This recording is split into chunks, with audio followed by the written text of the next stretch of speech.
So welcome back, guys. Today we have another special guest, Shaida from Shady Selections Custom Apparel. Welcome, Shaida. Thank you for having me. She's super nervous, you guys. I don't know. I might have to do a lot of promo for her or something because she's super nervous.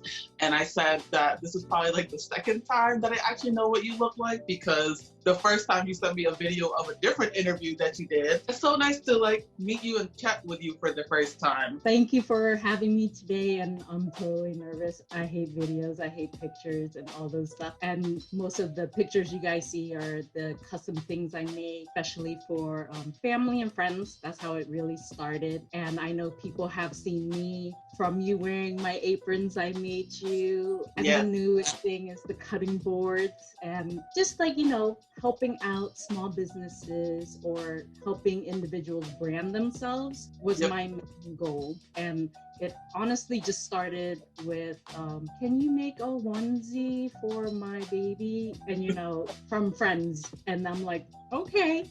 And then it started from there, and I was started to design things myself. And I think that's when the uniqueness came in. It's just because it's more custom, more not just a copy paste, you send me a picture and I just print it on a shirt. That's too easy, right? So it's just ideas from individuals. They just tell me, an example with the ramen apron I made.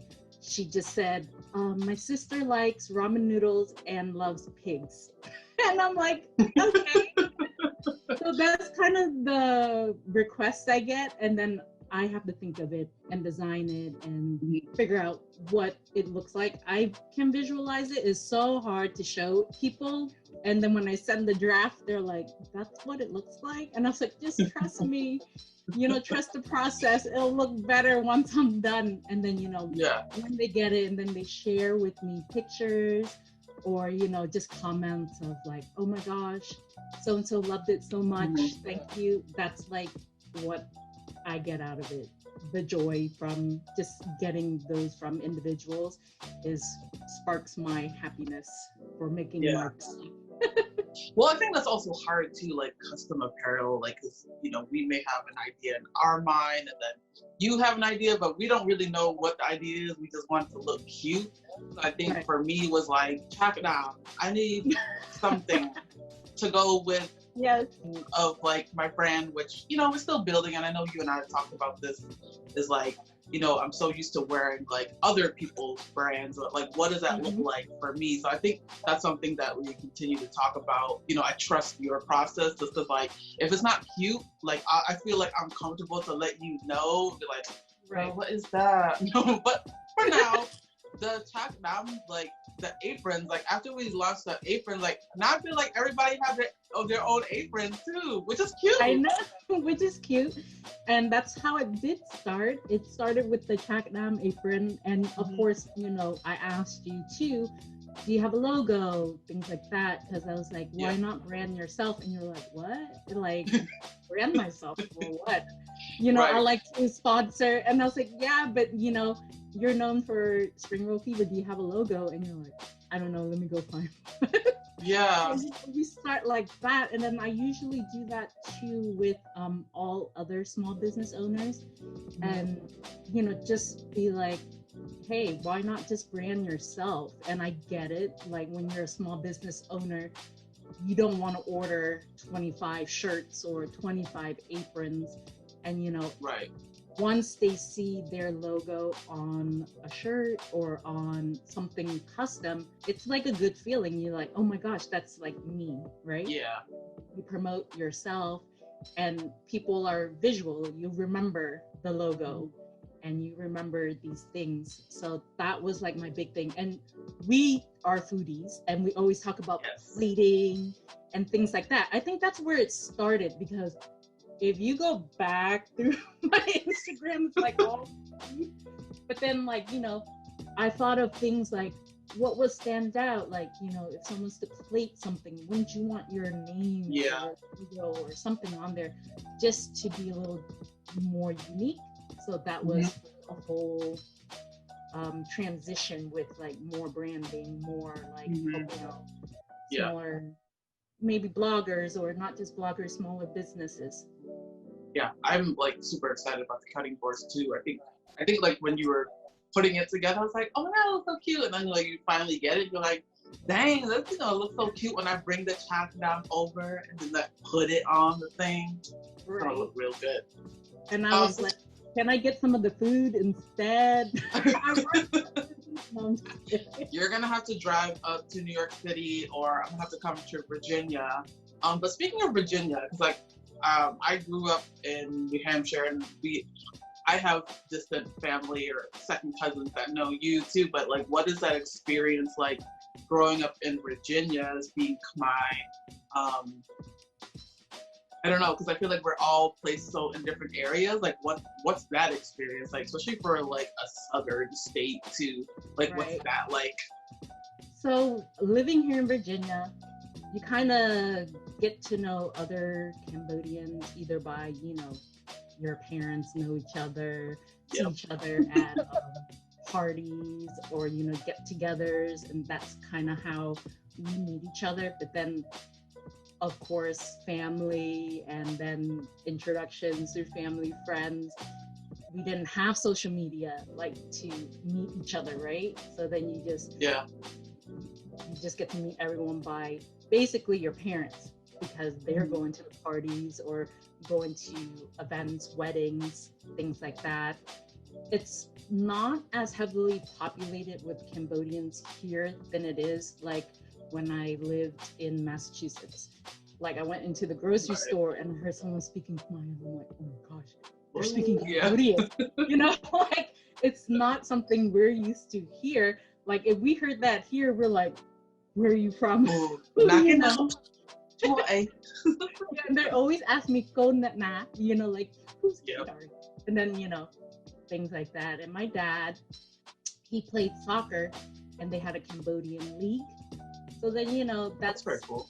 Yeah, that was cool. But then it wasn't just Cambodians; it was like Southeast Asians. That's kind of how I got cultured with different foods, different cultures.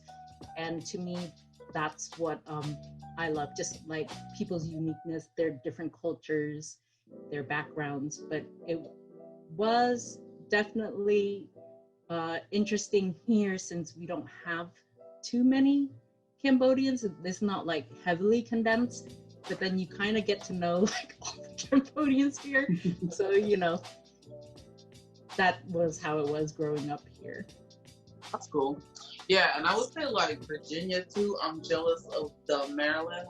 Well, I guess it's like Maryland, it's like the blue crabs that you guys have, and it's like the easy access to it. So I feel like that's there. And I want to say like in our conversation, we always talk about food, or like you ask me like, Rena, is this good? I'm like, yeah, girl. Or like, yes, and no. And I end up ordering everything. I know.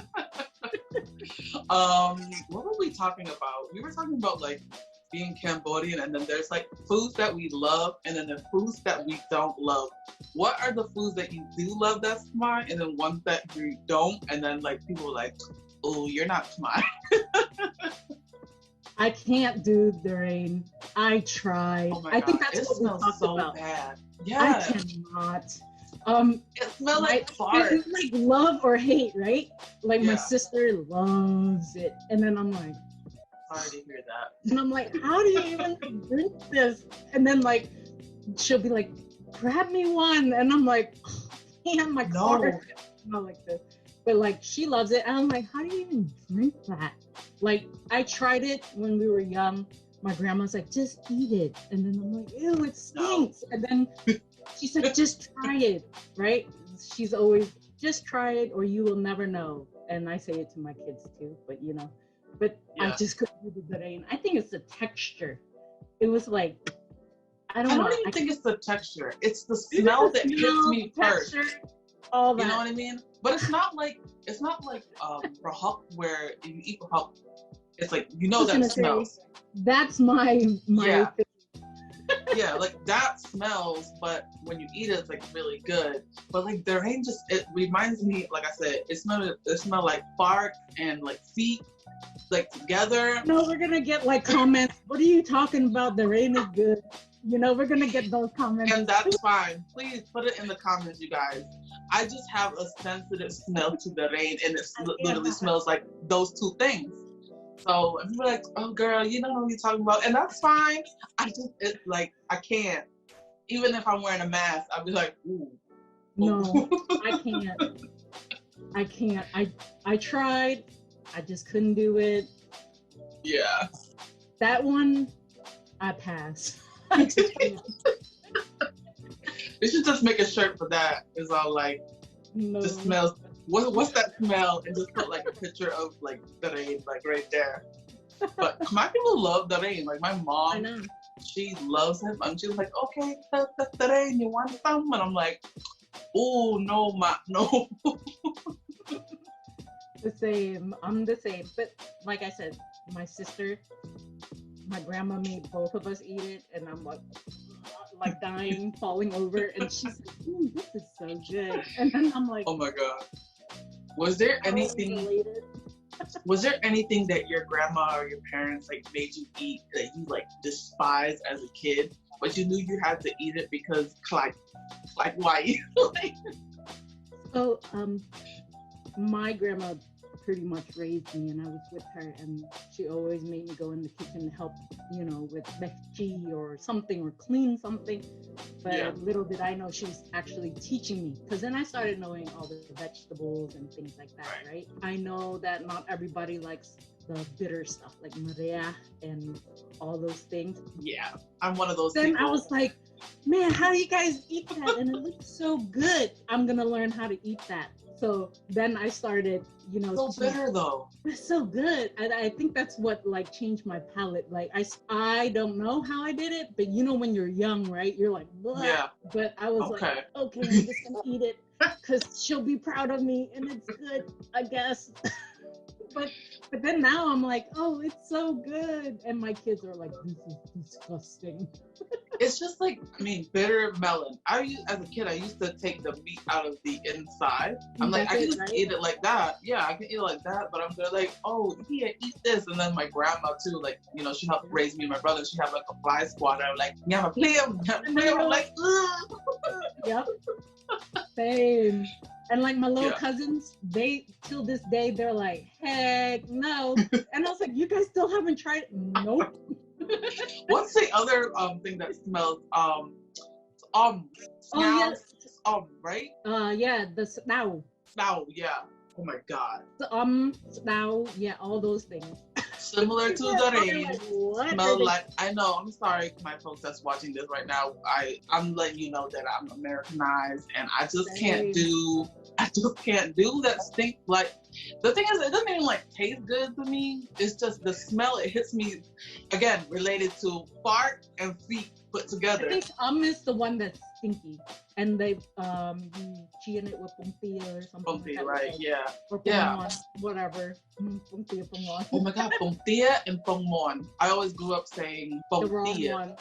Yep. Yeah, and then somebody had put in the comments, I want to say like months ago on a different video, was like, pongmon, girl, and I was like, okay, Khmer translator, like, I think that's a common thing. It's like, I know the difference, but you just call it that because that's what I always call it.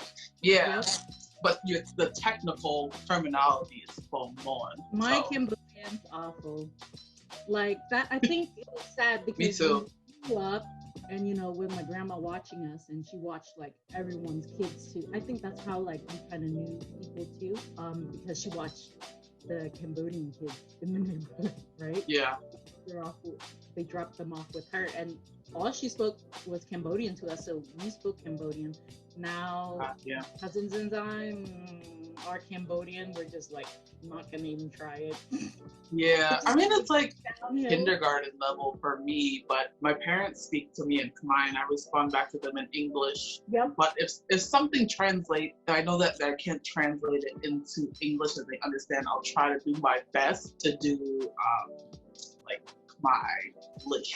to them. But I swear, if I go to Cambodia, I will come back speaking. Yeah, I will come back speaking like straight up Khmer. Like it's gonna be on. So, but have you been? I feel that way. I can understand. I have not. My dad. Let's go together. Yeah, we should. My dad's stuck over there. Oh, for real? Yeah. Okay. Is he coming back? He has a house and stuff there. He's just waiting because, with all the stuff going on right now. Yeah. But, he'll be back, but... Let's just go visit him. Yeah, we should be like, we're crashing at your place. He's going to be like, oh, con anh, yo put my, so, stock my, the thing, this, and this. I'd be like, oh, girl, what did he just say? No, my dad, okay, so it's interesting with my dad. You know how, like, when a lot of our generation, their parents just came here after the whole, they fled here, right? My dad went to school in France, so he's so much more like westernized. Like I can sit here and have a conversation like this with him. Oh, okay. And then he'll speak Cambodian to me, of course. And then like he laughs at me and he tells everyone, because when they FaceTime me, I was like, don't even ask me to speak because I can't. He's like, she understands you, but she just can't speak it. She used to, and I'm like, thank you. Yeah, thank you for shaming me on camera. I mean, I feel like I can understand it. Like it's from watching function. Right. Well, I understand it. I try. You know what I try to do is there's a lot of like Khmer YouTubers that I follow, and there's this guy that I follow, Rian Pot. Rian Pot, like camera. Pot is like not fat, but like Rian Pot, like the camera. Yes. I had to clarify because I don't want nobody saying, oh, girl, but all Khmer and some like English, but it helps for me to understand, like, because I like cameras and technology and things like that. Right. So I try to do that to brush up. Because sometimes I do get like straight up Khmer speaking only like followers, and I'm like, ooh, yeah. You're like, I need translator. Listening to this, can you tell me what they said? Yeah, but no, I think as part of like being on social media too, is like, we learn, and I personally want to continue learning because I'm not around. I think a lot of times like people are around a lot of Khmer, so that it's there. I grew up in New Hampshire, like it was just like my family, so there wasn't a lot of practice. I mean, like we had like with our parents too, but when you don't use it a lot, it's gone. I guess we'll have to take some classes together or just go to Cambodia together and just be those girls. They're gonna be like, you're not from here, totally. Yeah, I'm all like, oh yeah, no. No hiding it. I know, but so for like Shady Selection and like talk a little bit about like being a Khmer business owner and like where do you want to go with it as far as these like next 6 months? I think some people know of you, but I would say like maybe tell a little bit more about where you want to go in that direction. So when I started, I didn't really make Cambodian things, but then like I try to incorporate my culture into it now, because I have friends who I grew up with, things like that, and then that's where we came up with the Gomkat shirt, and that's been a big one because nowadays everyone's like half something, right? Yep. With Cambodian, so it's fun to wear and it's different, it's unique, and then like other people are like, oh, that's cool, I've never seen that, because not a lot of people know what Cambodians are, so it's good to kind of just show culture in that way. And then just fun stuff like my nickname, people call me a boy because like total tomboy still till this day, like you see what I'm wearing now. Oh, not girly. It's like with my things, I want to make things that I know I will wear. Like not just things where just to make it, right? It's like it has to be like, oh my gosh, I will wear that. And like some of the stuff I make, I'm like, I'm gonna make one for myself. Right. Partnered with some people and my nieces. I try to incorporate my family because they're artists. Like my cousin, she draws and paints. All my painting in the house is from her. My nieces, they are more digital, right? Because like, nowadays it's more technology, more digital. My nieces and nephew, they're awesome. They get that from their mom. Things like that, and then I try to showcase their talent. I want to showcase people's talents and incorporate that, because I feel like it's lost, like, like Cambodian art, things like that. So just kind of like adding it a little bit, making it more modern, things like that. And who knows what it'll turn into, but so far it's doing good. And I just added into my aprons and my work, because the Khmer foodies I love them also. I order, I try to add things, like Lady Khmer Chef, she's she's like, I'm the Bahuk queen, and before she's like, that name not so appealing, so I try to make things like that like turn appealing. Then I made her the Bahuk queen apron. So people are probably like, what is Bahuk?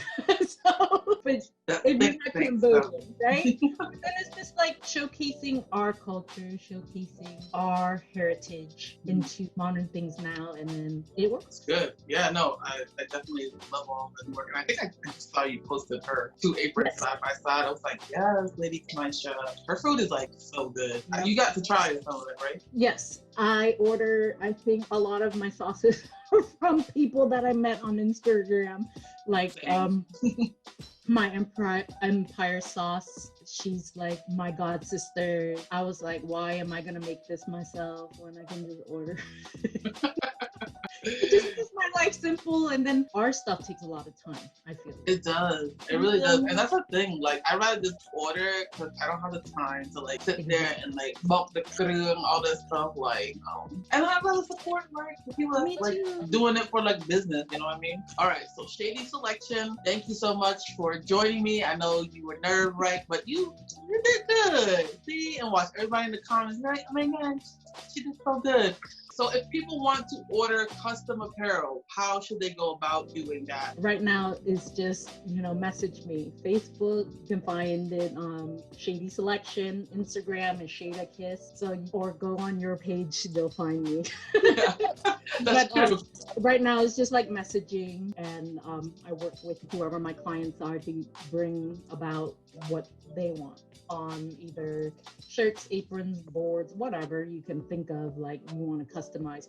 And I feel like it's pretty cool, because it's like I haven't really seen crafters that are Cambodian, but hey, if you're a crafter, hit me up. Maybe we can do some, crafting together. I like personally love it. It's my hobby that turned into a business, and I think that's how it all started. Any other final advice to Khmer business owners before we close out? Brand yourself, because you are the one that's creating these things, these items, and brand yourself and make yourself be known and out there for your creativity and the things you're making yourselves. Cool. And maybe that'll be our future video, is personal brand and professional brand. Yes. All right, Shaida. Well, thank you so much for joining me. So everyone, don't forget to follow Shaida. Her information is right here in the video. You guys know the drill. Thank you so much. Until next time. Bye, guys. Bye.